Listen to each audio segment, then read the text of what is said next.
Hello everyone and welcome to my Bachelor Nation official channel. I hope everyone is having a wonderful day. Before we begin, please hit the subscribe button and gives this video a thumbs up. John Foster's tenure on American Idol has recently ended. While he did not win the season, this does not exclude Foster from achieving more success in the future. In fact, he recently made a significant statement to music enthusiasts via social media. Foster made a strong impression on American Idol fans, finishing in the top 2 for the season.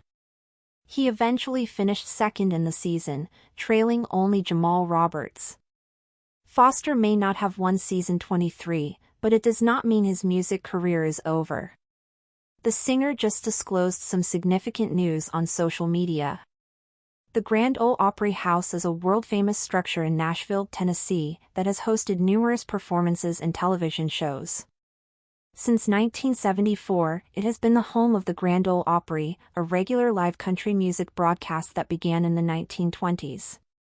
On March 19, it also hosted the Opry 100, a live celebration, when Blake Shelton commemorated the special's 100th birthday.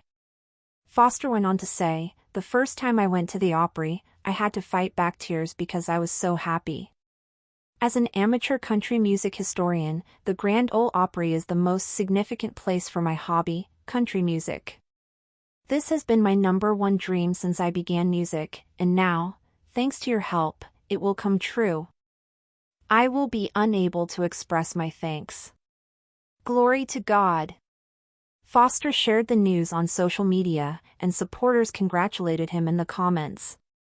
John Foster's tenure on American Idol season May 23 have ended in second place, but for many fans and industry insiders, the journey is just beginning for the 24-year-old country crooner.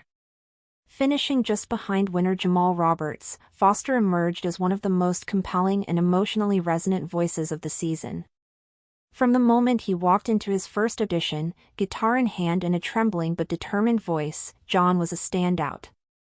His performances brought tears, standing ovations, and a growing buzz that perhaps, despite his runner-up status, he could go further in the long run than anyone had anticipated. His final performance on the Idol stage was a moment many fans are still replaying. Singing an original tribute to his late friend Maggie Dunn, Foster poured his heart out on national television, his voice cracking with emotion, but never faltering in pitch or purpose. Judges Lionel Richie, Carrie Underwood, and Luke Bryan were visibly moved. Carrie Underwood, in particular, had tears in her eyes, an emotional reaction that sparked even more fan support online. Though Jamal Roberts was crowned the winner, many felt that Foster's authenticity had made a deeper, more lasting mark. But Foster didn't disappear into the shadows. In fact, just days after the finale aired, he took to social media with a significant announcement that stunned and delighted his supporters. Standing against a backdrop of the Tennessee skyline, John posted a heartfelt video in which he shared what he called the greatest honor of his life thus far, an invitation to perform at the Grand Ole Opry House. "The first time I went to the Opry, I had to fight back tears because I was so happy," he confessed, eyes glassy and voice cracking with a blend of disbelief and gratitude. As an amateur country music historian, the Grand Ole Opry is the most significant place for my hobby, country music. This has been my #1 dream since I began music, and now, thanks to your help, it will come true. I will be unable to express my thanks. Glory to God. For a singer who grew up studying vinyl records and reading biographies of country legends like Hank Williams, Patsy Cline, and George Jones, the chance to step into that sacred circle of wood at center stage was more than just a performance opportunity, it was a spiritual milestone. Fans immediately flooded his social media with messages of congratulations. "You deserve it, John," one commenter wrote. "You brought country back to its roots." Another simply said, "You're the reason I watched Idol this year." John Foster's connection to country music runs deeper than just genre preference. Raised in a small town in Georgia, Foster was introduced to traditional country by his grandfather, who played pedal steel guitar in a local honky-tonk band. From the age of 7, John would sit beside him and listen to Merle Haggard and Johnny Cash while learning the intricacies of storytelling through music. He didn't attend formal music school. Instead, he honed his voice at church services, local fairs, and coffee shop open mics.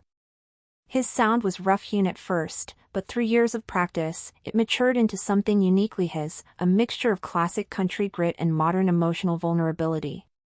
On American Idol, that authenticity shined. He often chose lesser-known songs for his performances, tracks with stories to tell and emotional weight to bear. While other contestants went for big vocal moments or chart toppers, John stuck to what felt right in his heart. His rendition of Poncho and Lefty in the top 8 round brought Judge Luke Bryan to his feet. "You just took us to church and a dive bar at the same time," Bryan said, beaming. As news of the Opry performance spread, industry professionals began to take notice. Several Nashville-based producers reportedly reached out to John's team, offering studio time and songwriting partnerships. One notable producer, who had worked with both Chris Stapleton and Casey Musgraves, called Foster the kind of voice country music desperately needs right now, one that's unpretentious and rooted in truth.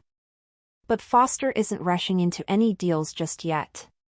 In interviews following the Idol finale, he expressed a desire to take things slow.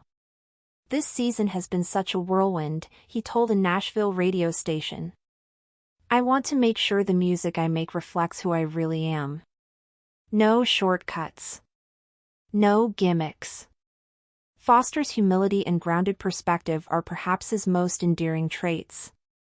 Even as he prepares to perform on the same stage that's held legends like Dolly Parton and Garth Brooks, he continues to speak with the tone of someone just thankful to be invited to the table.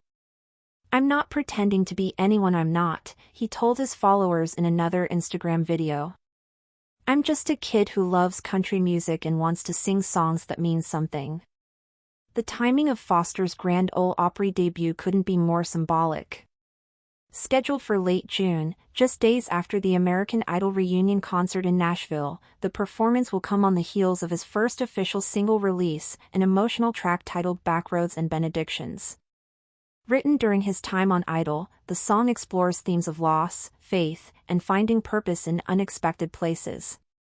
Foster said the song was inspired in part by his friendship with Maggie Dunn and in part by the quiet moments he spent alone, journaling in his trailer between rehearsals. "When I first wrote it, I wasn't sure anyone would relate," he explained. "But then I realized that's kind of the point. Music isn't always about making everyone feel good. Sometimes it's about making one person feel seen." Fans have already begun organizing watch parties and road trips to support Foster at the Opry. A Facebook group titled Foster Fans at the Opry now has over 8,000 members, many of whom have booked hotels in Nashville and designed custom t-shirts bearing slogans like "Foster's Faithful" and "Glory to God" and "John Foster." Even Foster's fellow Idol contestants have rallied behind him. Winner Jamal Roberts posted a heartfelt tribute on Instagram, saying, "John is more than a competitor, he's a brother. He sings from the soul, and I can't wait to see him light up that stage at the Opry." Seasoned judge Carrie Underwood, who once made her own post-Idol debut at the same venue, also sent him flowers and a handwritten note encouraging him to never forget who you are. Thanks for watching. If you likes this video, do not forget to subscribe to my channel and do not miss any update.